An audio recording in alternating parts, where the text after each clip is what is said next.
Praise God. So ngayon po, ito pong ating pag-aaralan ay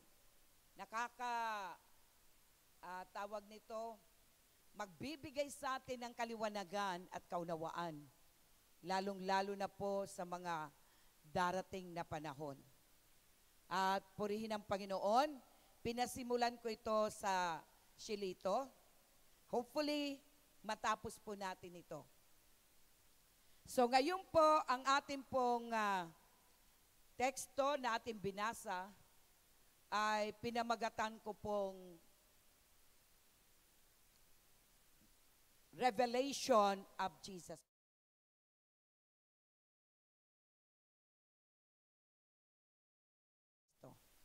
Ang ating pag-aaralan is chapter 1.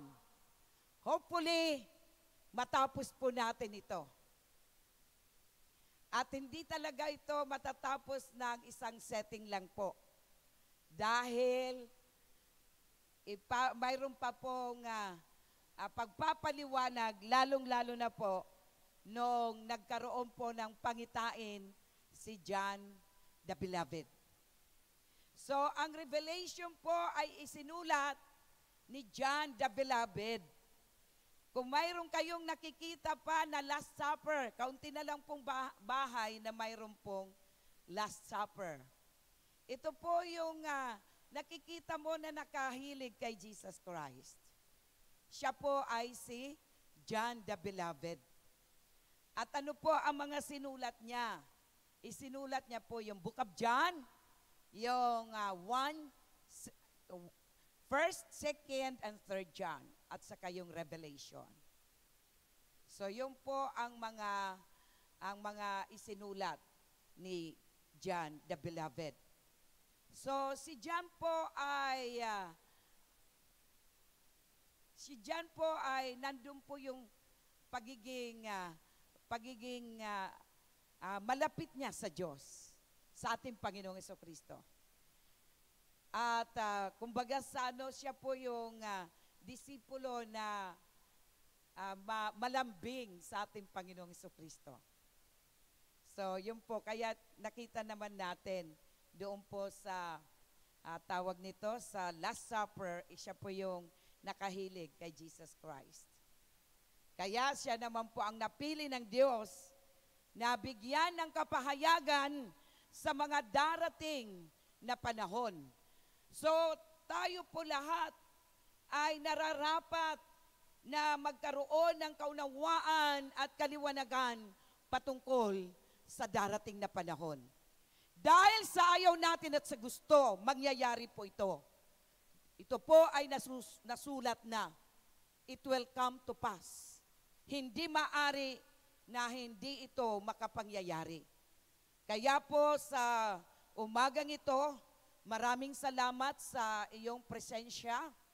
And I believe, kung gagamitin nyo lamang po yung inyong cellphone, hindi para mag-text, hindi para sa tumawag, kundi mag-take down notes. Pwede po nating gamitin. So, ngayon po, pag sinabi natin revelation, ano po ang ibig sabihin ng revelation? Revelation is a book of prophecy that is both, una is prediction, at yung pangalawa is proclamation. So, uulitin ko po, pag sinabing revelation, alam niyo po sa lahat ng talata ng Biblia, sa lahat ng libro ng Biblia, yung revelation po yung napakahirap unawain at intindihin. Kaya po, bago po ako magturo, nakapagturo na po ako ng chapter 21, partly ng chapter 21, pero sabi ng Espiritu ng Diyos, nagtuturo na ako chapter 21, ni yung chapter 1, hindi ko pa naituturo sa inyo. Tama po ba?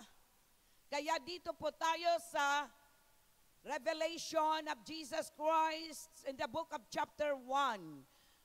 chapter 1. Yan po ang ating pag-aaralan. So ulitin ko po, katulad ng sinabi po sa kanyang talata, ang sabi po dito, the revelation of Jesus Christ, which God gave unto him to show unto his servants things which must surely come to pass. And he sent and signified it by his angel unto his servant John. So, yun po yung sinasabi sa verse 1. Sa Tagalog, ang apokalipsis ni Jesucristo o ang pagpapahayag ng ating Panginoong Jesucristo na ibinigay ng Diyos sa Kanya. Sino ang tinutukoy po dito na ibinigay ng Diyos? Ito po yung Diyos Ama. Na ibinigay ng Diyos sa Kanya upang ipahayag sa Kanyang mga alipin. So tandaan niyo po, ang sabi ng talata, tayo po ay alipin. Si John, siya po ay sinasabing alipin ng Diyos. Servants of God. So, lahat tayo ay alipin ng Diyos or servants of God. So, ano pang sabi ulit? Ang apokalipsis ni Jesucristo na ibinigay ng Diyos sa Kanya upang ipahayag sa Kanyang mga alipin sa makatuwid ang mga bagay na nararapat mangyaring madali at Kanyang ipinadala at ipinaalam sa pamamagitan ng Kanyang anghel sa Kanyang alipin na si Juan. So nakita po natin yung disipulo niya na si Juan, kasama ni Jesucristo. Nung si Jesucristo ay naglingkod sa ating Diyos Ama, nung siya po ay nagkaroon na ng missionary, nagtrabaho na siya sa gawain ng Diyos. Bakit po? Ano ulit ang ating natutunan? Doon po sa aming pong mentoring. So, ini-invite ko po, open ang mentoring para sa bawat isa. Kasi iba po ang tinuturo doon para lalo tayo maging alipin ng Diyos na matapat sa Kanya. So, ngayon po, ang sabi nga po doon na aming pinag-aralan, the greatest work. Kung mayroon ikaw at ako trabaho, walang kwenta po yan. But the greatest work, pinakadakilang trabaho, walang kwenta po yan sa harapan ng Diyos. Ibig kong sabihin, the greatest work na magagawa ng tao is God's work. So yan po ang tatandaan natin. Wala nang, yung mga trabaho dito, pagdating ng araw, lilipas din yan. Iiwanan din natin yan. At pagkatapos, maiwanan, mamamatay din tayo. Maliban, madatnan tayo ng Panginoong Jesucristo.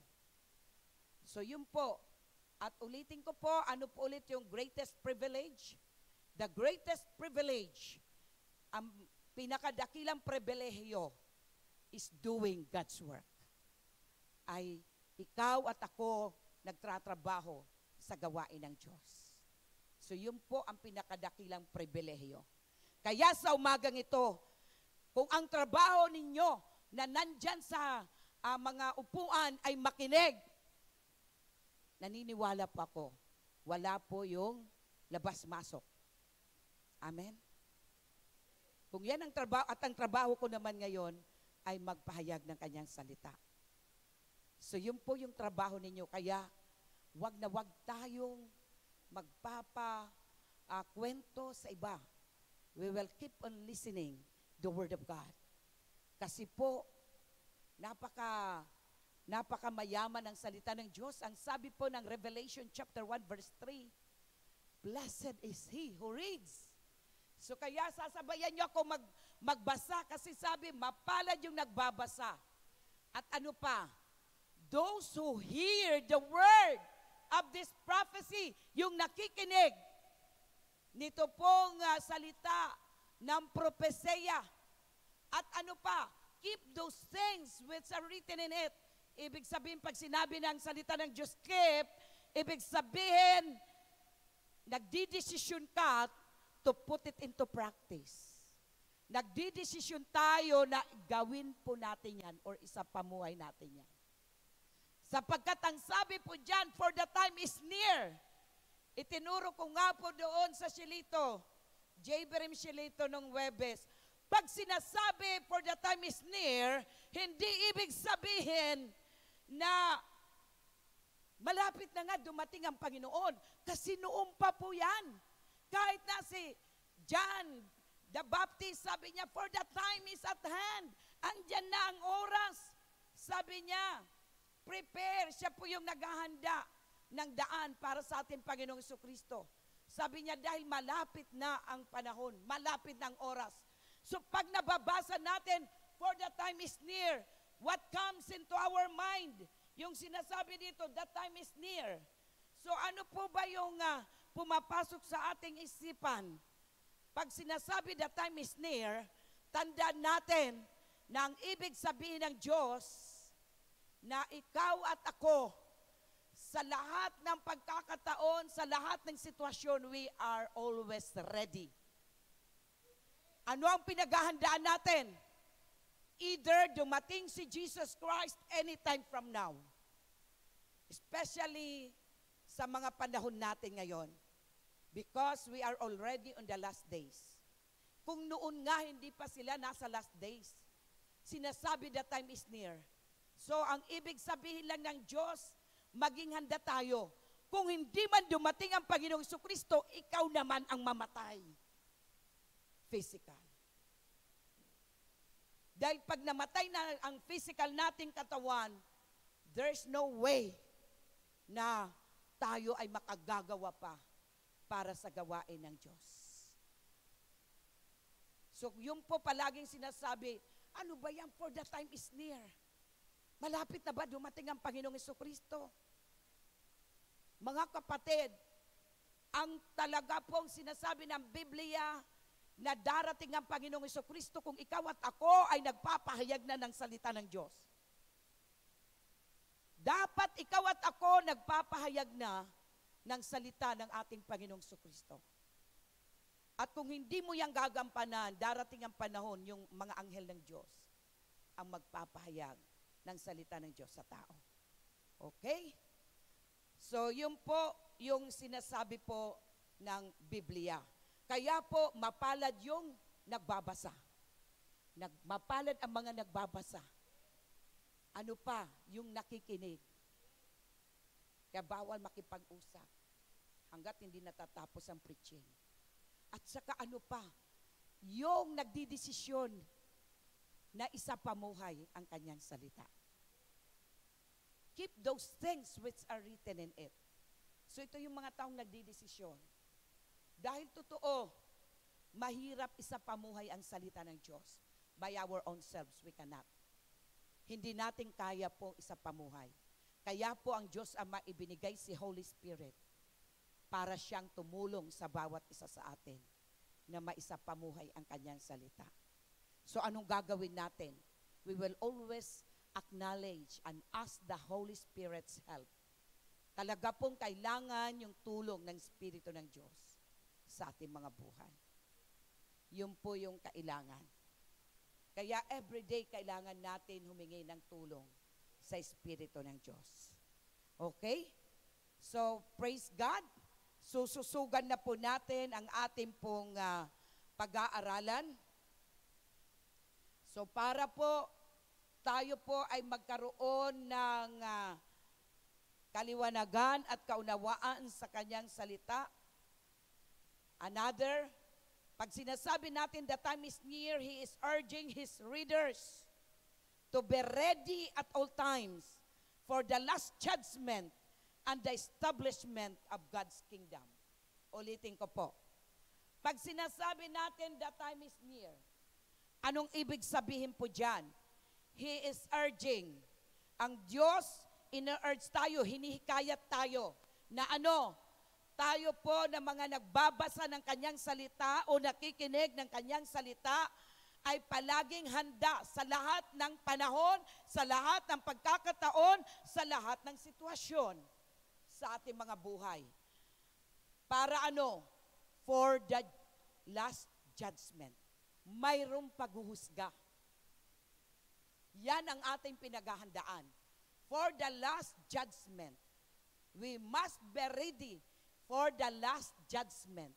May paghuhusga na gagawin ang Diyos. And, ano pa? The establishment of God's kingdom. At saka dapat maestablisado yung God's kingdom. Saan? Sa bawat isa sa atin. Bakit po sinasabi establishment of God's kingdom?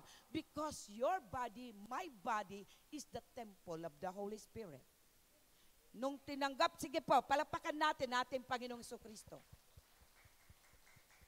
Hallelujah! Ang paghahari ng Diyos ay sa bawat isa sa atin. Hindi po nakabase ang Diyos sa isa pong building. Ikaw at ako ang templo ng Espiritu ng Diyos. Na ang gusto niya po, kaya po sabi niya, mapalad yung tao na nagbabasa, na nakikinig, at isinasapamuhay ang kanyang salita dahil ikaw at ako ay handa para harapin yung last judgment. At para para ma-establish, yung pong ibig sabihin talagang di ka na matitinag, yung kaharian ng Diyos sa buhay mo. Na kahit anong sitwasyon mayroon ka, hindi ka nagpapatinag. Hindi po tayo, hindi po tayo pwede na sabi mo, ay nako, ayoko na, wala akong gana kasi may problema ako. Wala akong gana kasi, bakit naman? Hirap na hirap ako. Ano man ang sitwasyon natin, may pera o wala, may problema o wala, may kahirapan o wala, kailangan establisado ang iyong relasyon sa ating Panginoong Jesucristo, na ito po may establish yung kaharian ng Diyos sa buhay mo. Amen? Palagpakan natin ang ating Diyos. Praise God. So yun po, kapag magbabasa tayo, at least alam na po natin, pag sinabi that time is near, marami po yan, mababasa tayo, that time is near. So, kailangan ma-establish yung relasyon mo sa ating Diyos, ikaw bilang templo, dahil anytime pwede ka nakuhain ng Diyos. Anytime pwede tayong mamatay. Amen. Sa ating physical na buhay. At hindi natin hawak ang ating kinabukasan. Ang may hawak ng ating buhay at ang kinabukasan ay ating Diyos. Amen. Palapakan natin ang ating Diyos. Hallelujah. Okay. So let us proceed. Kaya kapag sinabi natin na revelation, babalikan natin ulit, ito po ay libro. It is a book of prophecy. So that is both, dalawa po ang tinutukoy pa pag sinasabi dito, book of prophecy. Mayroon siyang dalawang bagay na gusto ipabatid sa atin. Number one is prediction. Prediction. So kung minsan napapatigas yung malambot at yung malambot napapatigas, unawain nyo na ako. Kasi talagang hirap kaming mga Bisaya, Litenya po ako, from Leyte. Pero yung lolo ko from Ilocos, isa pa rin yun. Okay? So ano po yung sabi po dito? Prediction. So pag sinabing prediction, it is foretelling.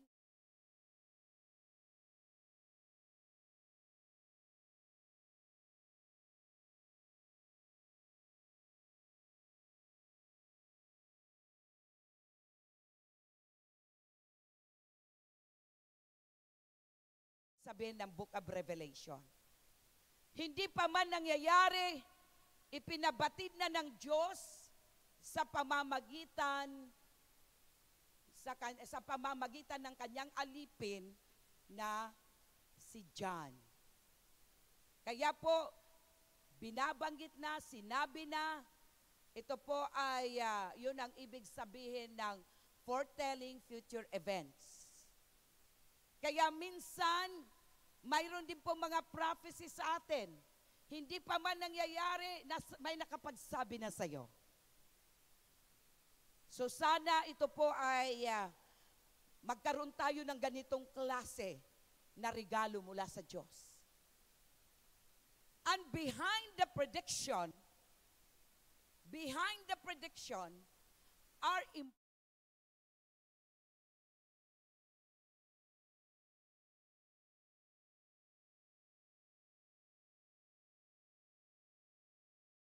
ano po yon? Important principle about God's character and promises. So diyan po, sinasabi kung ano ang mga karakteristik, katangian ng Diyos at ang kanyang mga pangako. So yun po ang naririyan pagka sinabing prediction. Ulitin ko po, pag sinabing prediction, it is foretelling of future events. Hindi pa man nangyayari, kunikwento na, pinapabatid na ng Diyos. Ito po ba ay nang-existing pa rin ngayon na nagbibigay ang Diyos sa atin ng prophecy? Yes. Nagbibigay ang Diyos ng prophecy, ito po ay personal. Minsan as a church. So yun po. Kaya sinasabi po, behind the prediction, sinasabi niya, behind sa likod noon ay mayroon pong ipinababatid na katangian ng Diyos, yung mga prinsipyo ng katangian ng Diyos at saka yung mga pangako. Dahil ikaw at ako ay nasa ilalim ng God's principle or God's promises. Principle of God's promises. Di po ba anong sabi? Kung may tinanim, isa pong prinsipyo, kung may tinanim, may aanihin. That is God's principle. Kung ang tinatanim natin dito ay maka-Diyos na bagay, aani ka rin na maka-Diyos na bagay. Kung ang tinatanim natin dito ay makamundong bagay, abay aani ka rin ng impyerno. Amen? Okay. So ngayon, yun po yung ating nabasa na po sa ating teksto, Revelation chapter 1, 1-3. Yun po yung sinasabi po sa ating kanina na binasa na natin, na sinasabi po, the revelation of Jesus Christ, which God gave unto Him, ang revelation ng ating Panginoong Jesucristo na binigay ng Diyos Ama sa Kanya, na ito po ay pinakita sa Kanyang alipin, na sabi niya, na ito ay mangyayari, must surely come to pass. Bakit sinasabi pa, isa pa? Bakit sinasabi ng Biblia palagi, must surely come to pass? Hindi ba tayo nagtatanong? Maraming beses tayo nakakapagbasa niyan. Must surely come to pass. Darating sa dagliang panahon. Alam niyo po, pag sinasabi pong must surely come to pass, at tandaan natin, sinasabi ng Biblia, in the book of Psalms 90, sinabi po doon, one day for the Lord is 1,000 years sa atin. Kaya po, ang time ni Lord, 1,000 sa tao, one day lang kay Lord. Kaya po, madali lang kay Lord. Kasi one day sa Kanya, 1,000 years sa atin. So, nandito na tayo sa 2,000 years. 2 days pa lang yan sa Lord. So, yun po yung ating pong tatandaan. Okay? So, ano pa po yung gusto ng Panginoon ipahiwatig? So, number 2 is proclamation.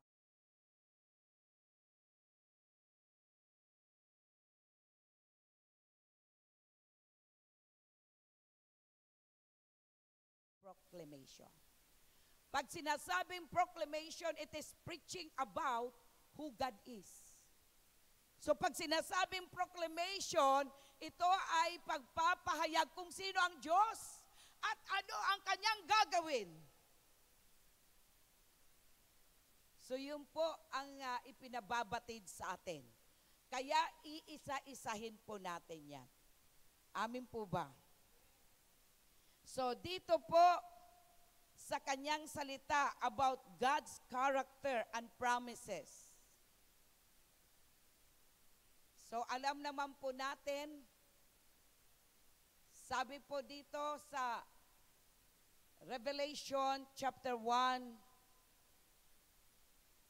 hallelujah. So doon muna tayo sa prediction.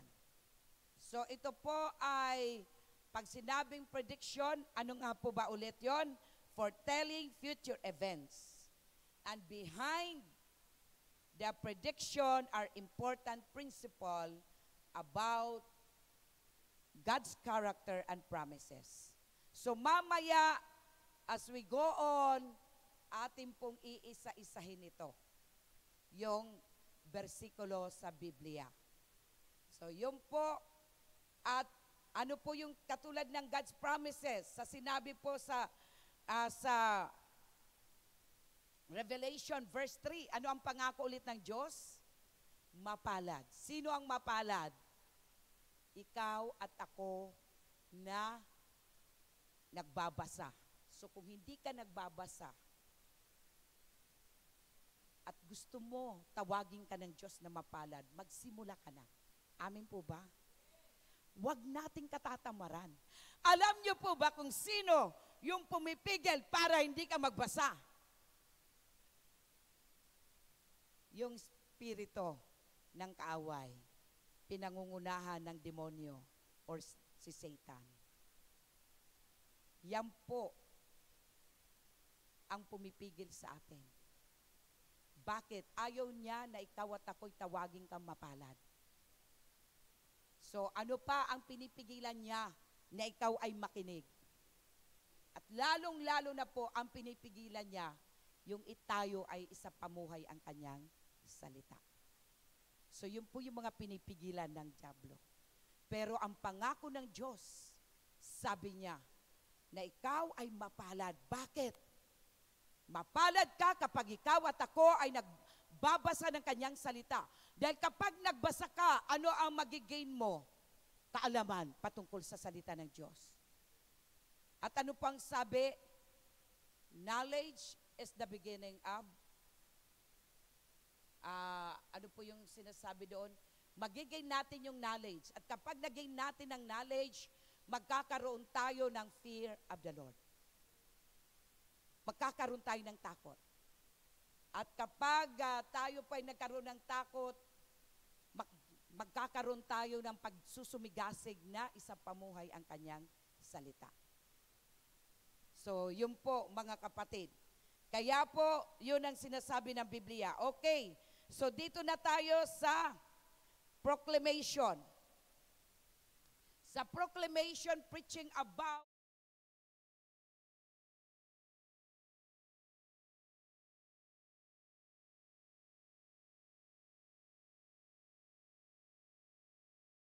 tingnan po natin dito, may papahayag po dyan, yung sabi nga po pag sinasabing proclamation, preaching about who God is. Sino po ba ang Diyos?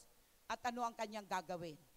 Sabi po ng Revelation chapter 1, 4-5, John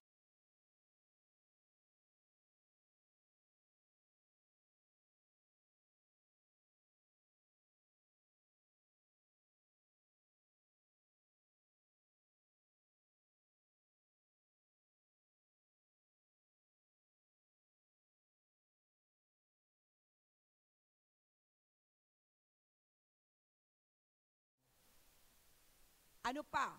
Who was, yung nagdaan. At yung sinasabi, who is to come, yung parating pa lamang na panahon. And from the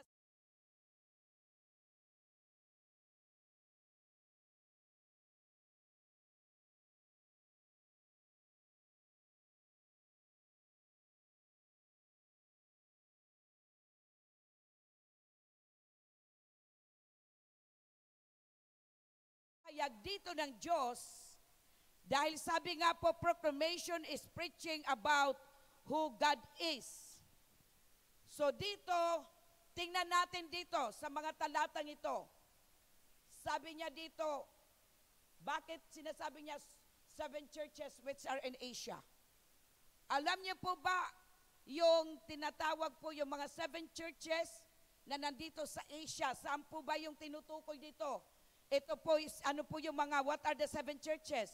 Ito po yung Ephesus, Smyrna, Pergamum, Thyatira, Sardis, Philadelphia, Laodicea. So itong mga 7 churches, saan po ba sila naroroon? They are in Turkey. Existing pa ba sila? Ang sabi ko nga nung pumunta kami sa Turkey, napaiyak po ako. Hindi lang po talagang bastang umiyak. Nanangis po ako sa isang sulok. Lahat ng yung guide namin, tinutur kami. Ang lalaki ng mga Christian churches, ang building, ang lalaki. Mayroong maliit. At alam niyo po ba, napaiyak po ako. Nung pumapasok kami, yun na pala ay mga museum ng mga Muslim. At sabi ng tour guide, in this country, sabi niya, the religion that is prevalent, yung kumbaga yung nangunguna, prominent doon sa bansa na yon, is 90% Muslim and only 10% Christians. At ngayon sinasabi, may bagong ano na 99% Muslim. 1% na lang ang Christian. Kaya ito mga 7 churches na aking binanggit kanina, yan ang gusto kong mapuntahan. Are they existing? Dahil hindi na po kami, kinapos na kami sa oras, hindi na namin napuntahan yon. So, malamang wala na po doon nag-i-exist. Kung mayroon man, alam niyo po ba, ginawa na lang to na tourist spot. At ang hindi ko lang po masiguro na kung pupuntahan mo yung church in Ephesus, malalaki doon ang mga churches, yung mga building. Smyrna, Pergamum, Thyatira, Sardis, Philadelphia, Laodicea. Ang hindi ko lang alam kung yung church building nila, yan, ay nag-i-exist pa or hindi. O yung iba kasi ang nangyari, parang mga sira-sira na lang. Nagiging tourist spot na lang nila. So pansanin natin palagi yung 7. Kasi yung 7 number is the perfect number of God. Kaya ginawa niya, nilikha niya ang langit at lupa in 7 days. So actually, ka-7th day, nagpahinga na lang po siya. So ngayon, balikan natin, sabi nga po kanina that revelation is, ito po ay proclamation about who God is. So dito na tayo. Bakit ito pala, bago tayo pumunta doon, bakit pala ito pinasulat ng Diyos at in-address sa 7 churches? Nagtatanong ba tayo pag nagbabasa tayo ng Biblia? Bakit sa 7 churches in-address ang kasulatan na ito? So ito po ang aking pagkaalam, kaya isinulat ni John doon po sa 7 churches kasi that time yung 7 churches, they are the one reading yung mga salita, yung mga letters para sa mga Kristiyano. Sila po ay nagbabasa. So, siyempre nga naman, kung hindi mo naman babasahin, ba't ka pa susulatan? Ba't pa i-address sa'yo? Hindi mo lang naman pala babasahin. Kaya that time, ipina-address sa kanila dahil yan po ay binabasa nila. So ito pa rin ba ay existing? Pwede ba ito sa panahon natin? Yes. Nagkataon lang in-address sa kanila. Pero tayo po ay mga disciples of Jesus Christ na dapat alam din po natin ang mga salita ng Diyos, ang kanyang mga kalooban. Okay? So, dito na tayo. Ang pagtuturo ko ngayon is pwedeng teaching at saka preaching. Okay. Kaya po anong sabi dyan? Grace to you and peace from Him who is, yung kasalukuyan, who was, nakaraan, who is to come, parating pa lamang. Walang iba na tinutukoy dyan, kundi si Jesus Christ. Siya po ay kasalukuyan na punta na dito sa lupa para tayo tubusin. At sabi niya, ganun din po yung kanyang, sabi niya nakaraan na po. And then, nakaraan na, wala na po siya, nandun na po siya sa sangkalingatan, sa kanang kamay ng Diyos Ama. At siya po ay parating. And, pag binasa nyo yan, from the seven spirits, iisipin nyo, ang Diyos ba, ang Panginoon ba, mayroong 7 espiritu? Ano kaya yung tsura noon? Yung 7 espiritu. Mga kapatid, yung tinutukoy dito from the 7 spirits who are before His throne, na ito po ay pumapatungkol kay Holy Spirit. Another name for the Holy Spirit is 7 spirits. Bakit ko po sinabi?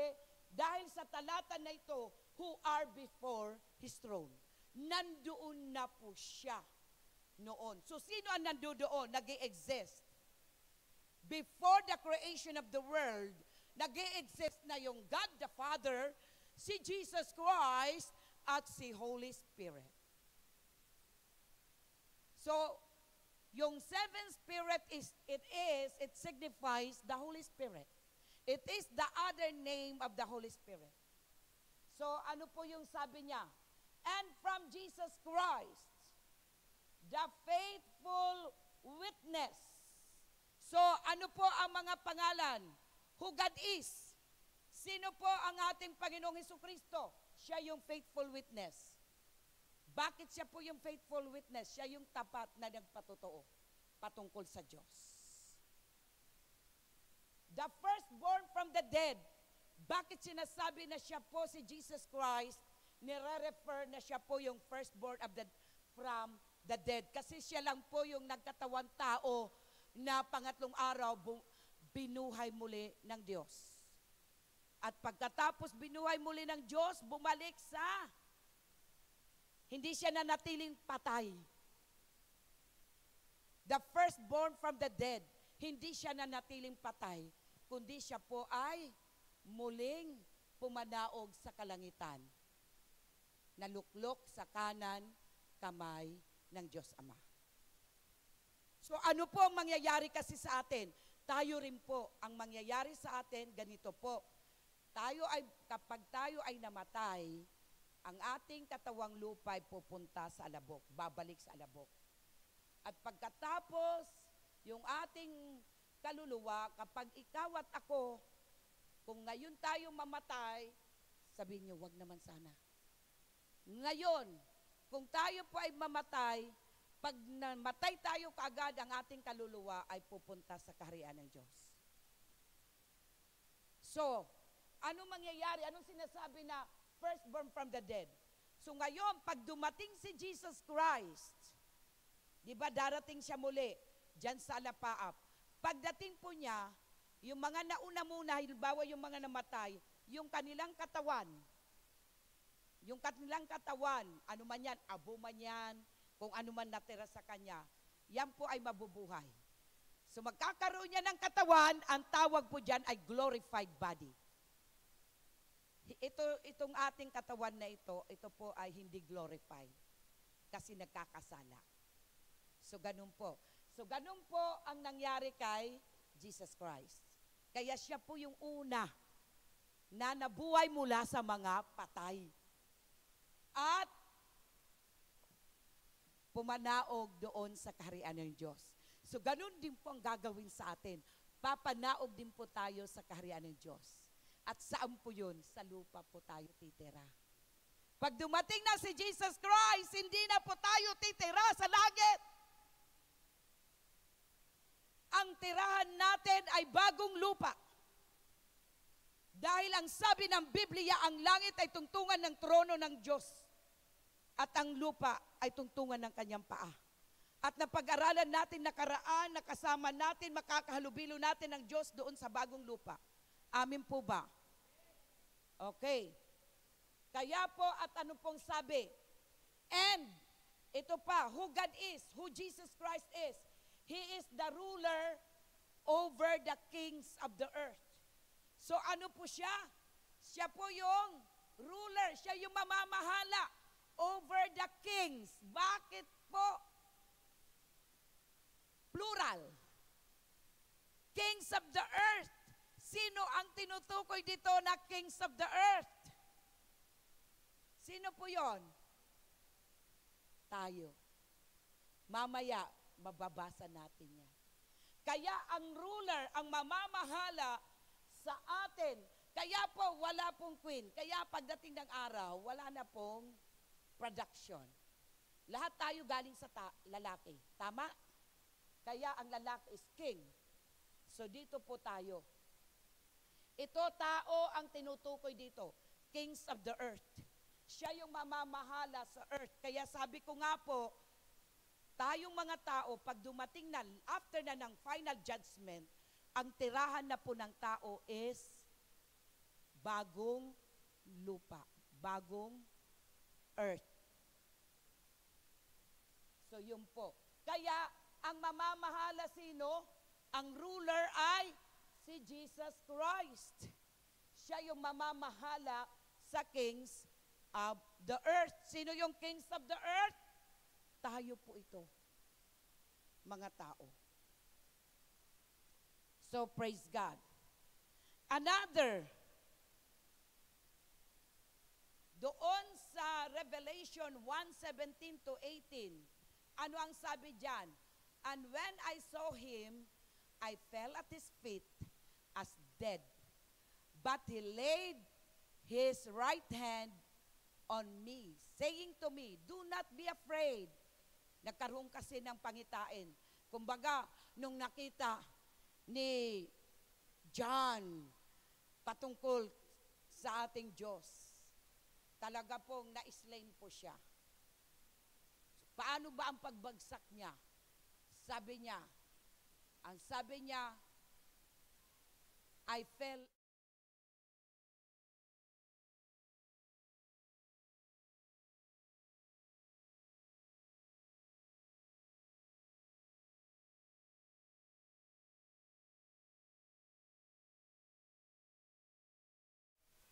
Hindi niya kayang harapin ang presensya ng Diyos. Amen?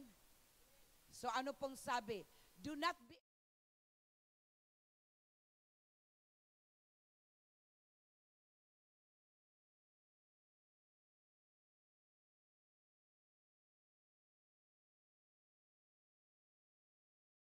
the Omega. Sabi niya dito, do not be afraid. I am the first and the last. I am He who lives and was dead. Sabi nga po, kaya po ang ating Panginoong Jesucristo, He is the living one. Sabi niya, I am He who lives and was dead. And behold, I am alive forevermore. Amen. So dito, maliwanag po na ang tinutukoy po dito, wala nang iba kundi si Jesus Christ. Amen. He is the living one. Yung sabi niya, I am He who lives. So, siya po yung living one. Ano pa? Siya po yung first and the last. So, siya po yung Alpha and Omega. Siya yung beginning and the end. Kaya kung sinasabi natin si Jesus Christ hindi Diyos, hindi po yan totoo. So, paano siya na sinabi? Wala pa man tayo, nandun na sila. Nandun na siya. He's the first. Sa katapusan, nandoon pa rin siya. So sa simula ay nandoon ang ating Panginoong Jesucristo. Sa katapusan ay nandoon pa rin siya. So kanino tayo? Kanino tayo lalapit at kanino natin ilalagak ang buhay natin? Natural sa nandoon na sa simula pa at hanggang sa wakas naroroon pa rin siya. Doon po natin ilagak ang ating buhay sa Kanya. Walang iba kundi sa ating Panginoong Kristo. At ano pa po yung sinasabi niya? And behold, I am alive forevermore. Kaya po ilagay natin sa puso't isipan, minsan lang namatay si Jesus Christ. At ang sabi ni Jesus Christ, buhay! Buhay ako magpasawalang hanggan. Kaya di ba may kinakanta, buhay, buhay, buhay kailan pa man. Si Jesus ay buhay, buhay kailan pa man. Ganyan ang mga kanta noon. Yung mga unang mga panahon, bago ako naging Kristiyano. At ano pa? Sino pa ito si Jesus Christ? Siya yung may hawak ng susi, ng Hades, and of death, yung impyerno. Siya may hawak ng susi. Hindi po sino nga ba yung sinasabi na ating si Pedro daw may hawak ng susi? Hindi. Ang may hawak ng susi ng Hades at saka yung death, yung kamatayan, ay si Jesus Christ. Kaya pala sabi niya, I am the way, I am the truth, I am the life. No one comes to the Father except through me. Dahil siya po yung susi. Siya may hawak ng susi ng kamatayan, siya rin ang may hawak ng susi ng yung Hades, yung impyerno. So kung siyang may hawak ng susi, kanino natin nilalapit ang ating mga sarili? Siyempre kay Jesus Christ. Palakpakan natin ang ating Panginoong Kristo. Hallelujah! Malakas na palakpak sa ating Diyos. Praise God. Okay? So yung po, tuloy-tuloy na po yan, na-discuss ko na po yan. Yung who God is, yan po yung seven spirit, tinutukoy po dyan, who God is, seven spirits, other name for the Holy Spirit. And then, who God is, yan po yung mga pangalan ni Jesus Christ. He is the faithful witness. Sige po, balikan natin. He is the faithful witness, firstborn of the dead.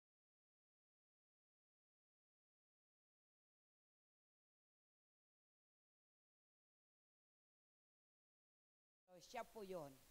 Yan po yung mga pangalan po ng ating Panginoong Kristo. What He will do. Importante. Ano ang gagawin? Di po ba? Yun po yung sinasabi natin. Pag sinabi natin revelation, it is proclamation of what He will do. Ano ang gagawin ng ating Panginoong Kristo? Ano po yung sabi po dyan?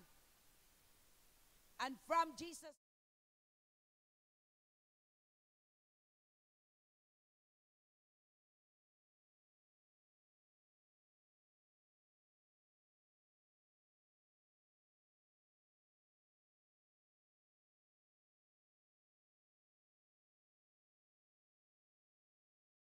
mahal talaga tayo ng Diyos. To Him who loved us and washed us from our sin in His own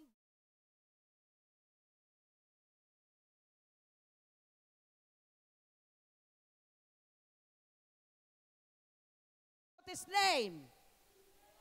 Hallelujah, palapakan natin ang ating Panginoong Kristo. Yan po ang mga ginawa ng ating Panginoong Kristo.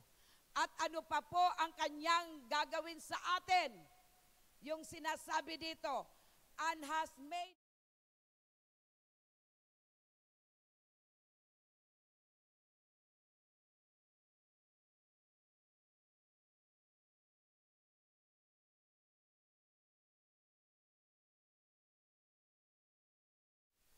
So, sino po ang kings?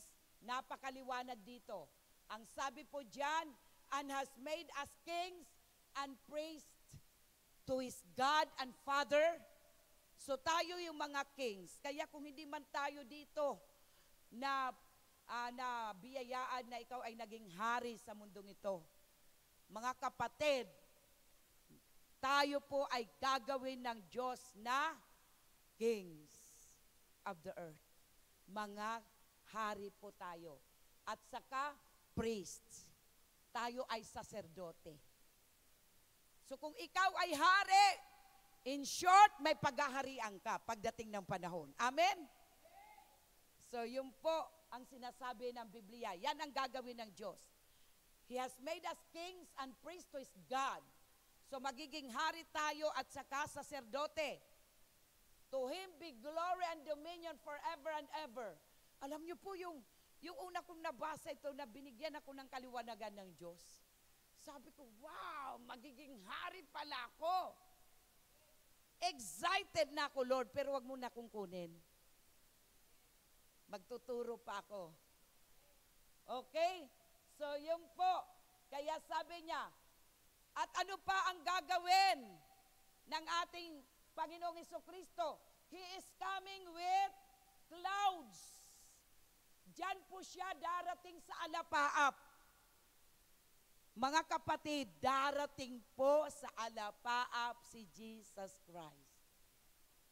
Bago siya tumuntong ulit ng lupa, magkakaroon muna ng seremonya doon. Doon tayo tatanggap sa alapaap ng mga reward. Kaya po, ang sabi nga po, di ba, aakyat. With a twinkling of an eye, aakyat po yung mga totoo na nakay Kristo pagdating niya. Hindi si Jesus Christ bababa, ikaw yung Hindi po siya dito bababa sa lupa, ikaw yung aangat patungo sa alapaap. So nandoon si Jesus Christ. Kaya yung po ang gagawin. He is coming with clouds and every eye will see Him. Alam niyo po, may nag-approach sa akin. Sabi niya, di ba sis makapangyarihan siya? Kasi ang sabi ko, sa akin pananaw, pwede rin kayo magtanong kay Lord. Sa pananaw ko, paano natin makikita? Lahat. Kasi ang sabi niya, He is coming with clouds and every eye will see Him. Lahat ng mata ay makakakita sa kanyang pagpanaog sa alapaap. So, paano po ito mangyayari? Sabi niya, di ba sa kapangyarihan ng Diyos, makikita talaga siya ng lahat ng tao. Kasi sabi ko, hindi lang siguro, kaya po ngayon nauso ang internet. Nauso po ang, kahit, halimbawa, di ba sa Japan, nagkaroon ng tsunami, kitang-kita natin. Nagkaroon ng baha, kailan lang dyan po sa Pearl Drive, kitang-kita natin. Dahil po sa ating mga may internet, may gadget. Kaya inilaw ni Lord na may pumunta doon sa yung mga astronauts. Bakit ko po sinabi yan? Tingnan nyo na lang po. Inaral ko ito nung in-approach ako ng kapatiran. So ngayon, tinatanong ko rin ang Lord. Kaya tingnan nyo po, nung si Jesus Christ ay umakyat sa alapaap, nung siya'y nagkatawang tao, nagkatawang tao, siya po'y namatay at nabuhay siya muli at umakyat siya sa alapaap. Sino lang ba ang nakakita? Ang nakakita lang yung nandoon lang. Tama? Hindi nakita ng lahat kasi wala pang internet. Hindi nakita ng lahat. Hindi na lahat nakakita. So yun lang po ang inilalagay sa aking isipan. Kaya may kinalaman po ito. Yung technology, yung modern technology. Dahil ang source naman ng wisdom na yan ay galing sa Diyos. Kaya, paano makikita? Every eye will see Him. So, I believe, gagamitin ng Diyos ang technology. Yes, ang Diyos ang pinagmulan pa rin ng wisdom. Ang Diyos ang pinagmulan ng wisdom para magkaroon ito ng mga ganitong technology. Kasi, paano ko patutunayan? Basahin niyo po in the book of Acts. Ang nakakita lang sa pag-akyat ni Jesus Christ dahil, oh yes, makapangyarihan siya, pero hindi siya nakita ng maraming tao. Yung nakakita lang yung mga nandoon lang sa lugar na yon. Tama? Basahin niyo po yan. So yun po yung masasabi ko lang. At ano po yung sabi, behold, He is coming with clouds and every eye will see Him, even they who oppressed Him. Yung mga nagpahirap sa Kanya. And all the tribes of the earth, lahat ng tribo, lahat ng mga tao, magluluksa. All the tribes of the earth will mourn because of Him. Kasi maraming tao na hindi po nakakilala at hindi po naniwala na Siya yung daan, katotohanan at buhay. So yun po yung sinasabi sa Revelation chapter 1, 5 to 7. So yun po yung gagawin ng ating Panginoong Hesukristo. What else? Okay? So maliwanag na po ba yan, mga kapatid? Yan po ang mangyayari. Kaya yan ang pagsisikapan natin na tayo po ay makasama. Aakyat tayo sa alapaap. So tingnan nyo po, ito yung vision of John. Dito chapter 1, mayroon pong vision of John. Hopefully matapos natin.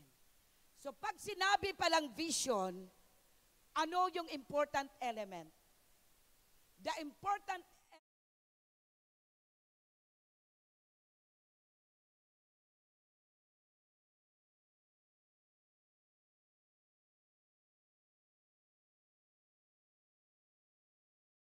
makasiguro na yan talaga ay galing sa Diyos. You are in the Spirit of the Lord. Ibig sabihin, ikaw ay puspos ng Espiritu ng Diyos. Lalong-lalo na sa araw na yon na nagbibigay ang Diyos ng pangitain. Kaya nga po, hindi lahat nagkakaroon ng vision kasi hindi lahat puspos sa bawat araw na kanyang pinaglalagakan. So pag hindi ka puspos at nagkaroon ka ng pangitain, abay mag-isip ka muna. Baka ito ay guni-guni ko lang. So dapat tayo po ay maging puspos. That is the important element. He was in the Spirit on the Lord's day.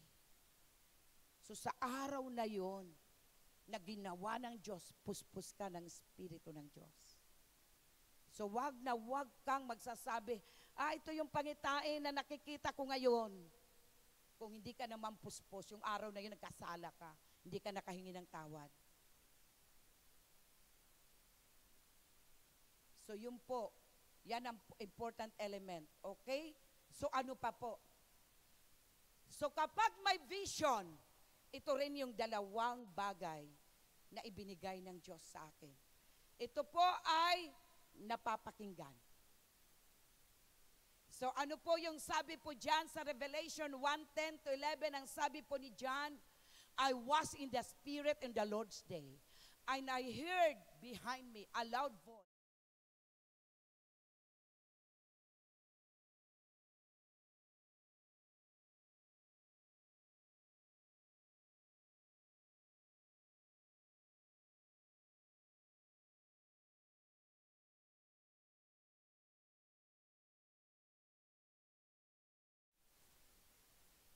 So, pag ikaw makarinig ng pagtunog ng trumpeta, dapat umaangat ka patungo sa alapaap to meet our Lord Jesus Christ. So, yun po yung sinasabi dyan. I was in the Spirit on the Lord's day and I heard behind me a loud voice as of a trumpet saying, I am the Alpha and the Omega, the first and the last. And what you see, write in a book, and send it to the 7 churches which are in Asia, to Ephesus, to Smyrna, to Pergamos, to Thyatira, to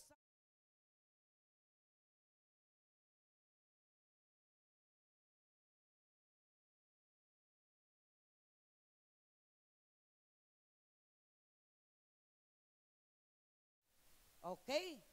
So yun po, napapakinggan kapag may vision. Number two, nakikita. Pag sinasabi may vision ka, may nakita ka. So ano po ang sabi po dyan? Then I turned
nung nakita ni John the Beloved.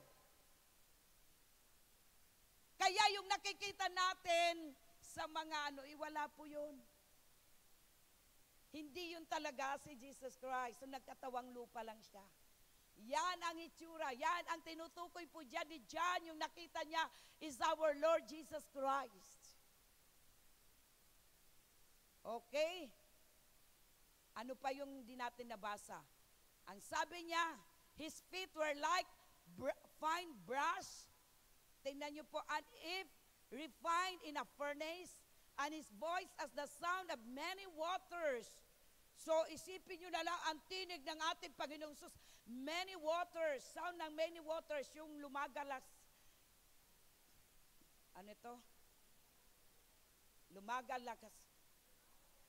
Lumalagaslas na mga katulad ng tubig, di ba? Ganun ang ano noon, malakas. At ano pang sabi niya? Sabi niya po diyan, he had in his right hand 7 stars, out of his mouth went a sharp two-edged sword. Ibig sabihin two-edged sword, word of God yan. And his countenance was like the sun, shining in its strength. So gusto niyo po bang ituro natin yan? Kasi mayroon po yan significance. Mayroon po yan coordinated yan sa ibang verses sa Biblia. So not now, kasi hindi natin yan matatapos. And when I saw him, I fell at his feet as dead. Kaya nung nakita niya yun, kumbaga hindi expected ni John na ganyan ang itsura ni Jesus. Kaya, biro mo, bumagsak siya sa paanan nang nakita niya na si Jesus Christ. Kaya sabi ni Jesus sa kanya, do not be afraid.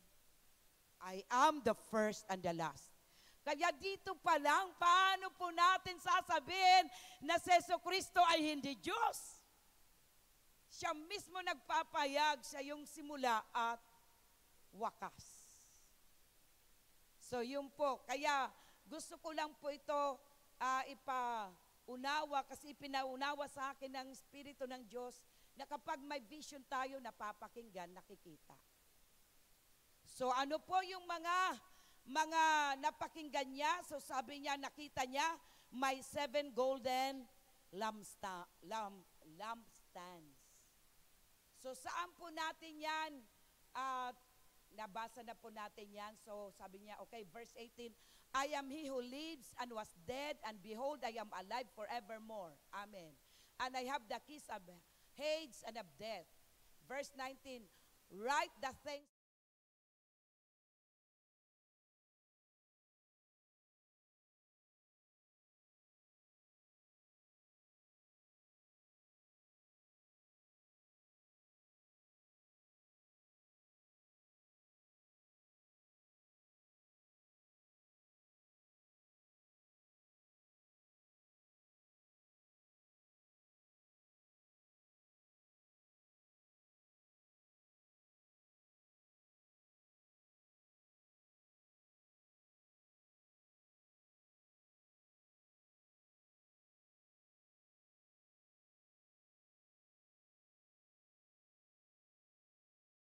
ng Panginoon. So sa oras na ito, mga kapatid, sa ating pong conclusion, blessed are you. So dito pa lang, kahit ito lang po ang ang makuha natin. Blessed are you when you read here.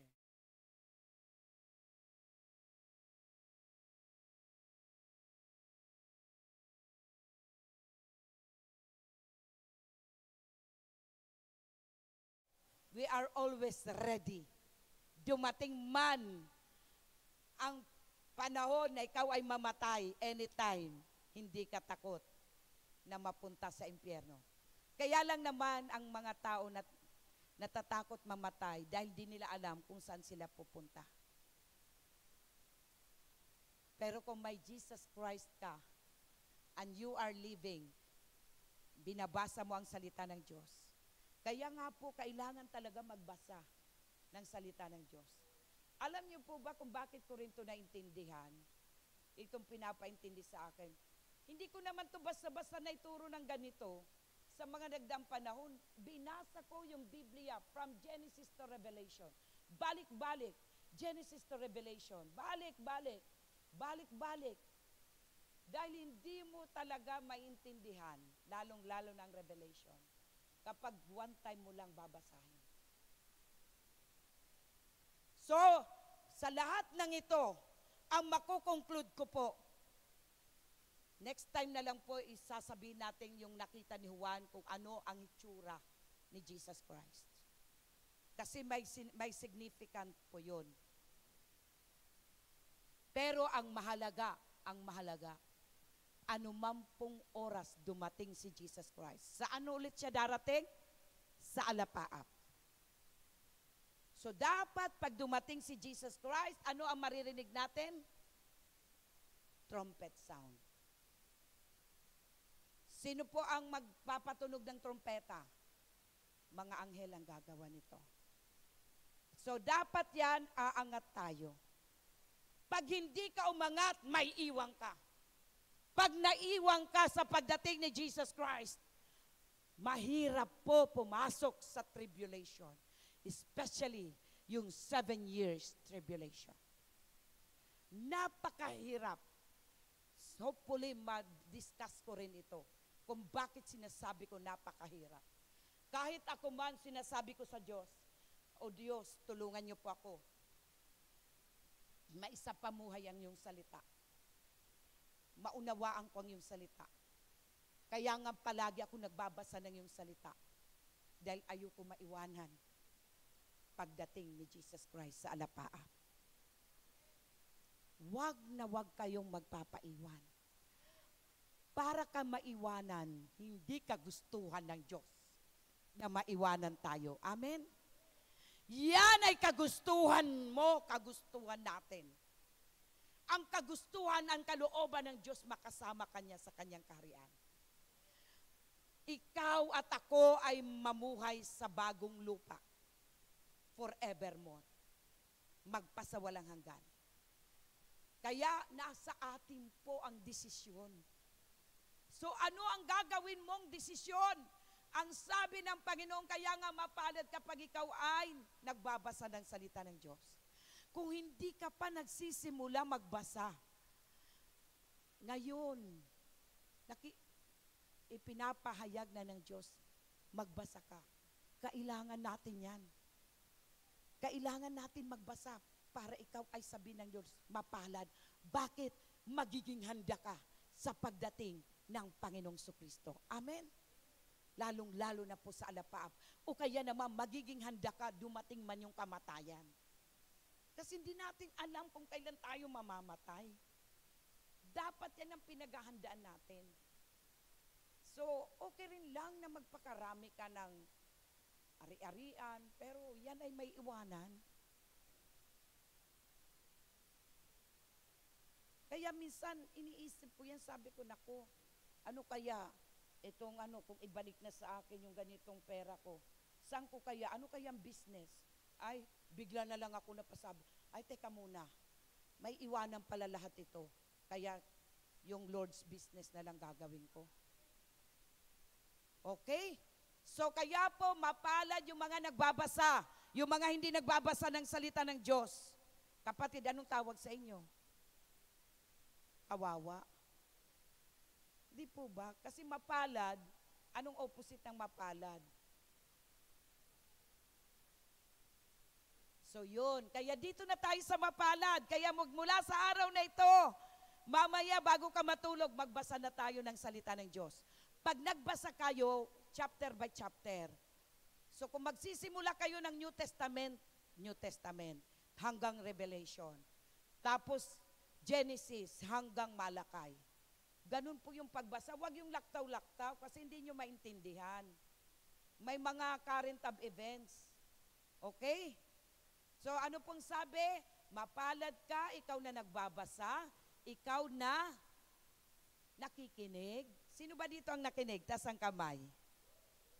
Hallelujah! Can we shout hallelujah? At lalong-lalo na ito, gagawin. Isasapamuhay natin ang salita ng Diyos. Sino po ba dito yung desidido na isasapamuhay na ang salita ng Diyos? Iwagayway sa Diyos. Sige. Hallelujah. Yes, Lord. Tulungan mo kami. Hallelujah. So, praise God. Kaya po, mga kapatid, sa oras na ito, lahat po tayo ay tumayo.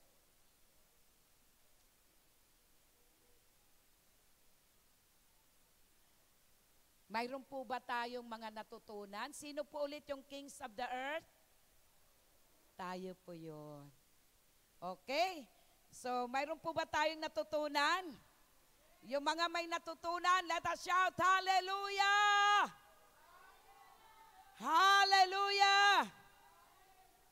Hallelujah! Palakpakan natin ang ating Diyos na buhay. Sige po, awitan natin ang Panginoon.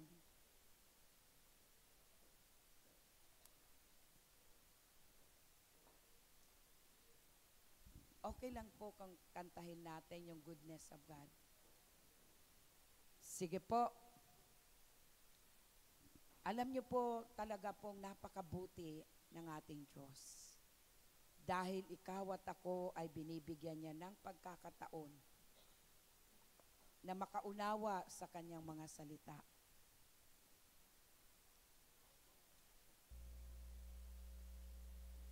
Mayroon po ba tayong mga first-timer na naririto? Mayroon po ba? Mga ngayon lang pumunta. Sige po, ushers. Ushers, wala muna magpre-prepare ng pagkain. Dito muna, Sister Connie.